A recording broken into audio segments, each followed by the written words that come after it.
السلام عليكم. اليوم بشرح لكم كيف تعبون اسطوانة الغاز الزرقاء هذه من اسطوانة الغاز الكبيرة.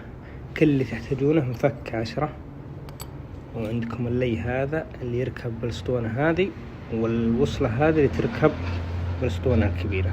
هذا تحصلونه بالمحلات، تقريبا يكلفك 70 ريال 60 ريال كذا، قريب من السعر. طبعا قبل لا ابدا الشرح، احتياطات السلامة تكون المكان مفتوح، بعيد عن النار، بعيد عن اي كهرباء اي شيء، عشان ما يصير اشتعال نار. الحين بعد ما اخذنا احتياطات السلامة، وصلنا اللي في الاسطوانة الصغيرة ووصلناه في الاسطوانة الكبيرة عن طريق اللي هذا والوصلة هذه، ولازم تكون الدبة مقلوبة عشان سرعة التعبئة. نفتح عليها، راح تسمعون صوت غاز يدخل هنا. شوفوا، تسمعون صوت الغاز. نخليها شوي ثواني بس، ونفك على هذا زي كذا، راح يطلع صوت هواء. تسمعون؟ خلوه يطلع عادي، راح يطلع صوت غاز زي كذا. هذا اللي تسمعونه.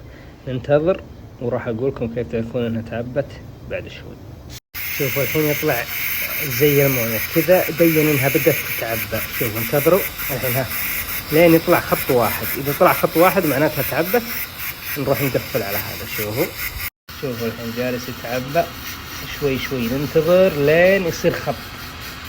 وصلنا لمرحلة الخط. الحين نقفل عليه بيدنا وبالمفك، بس لازم نشد بالمفك عليها، لازم نشد بالمفك زي كذا، ونروح نقفل الاسطوانة من هنا.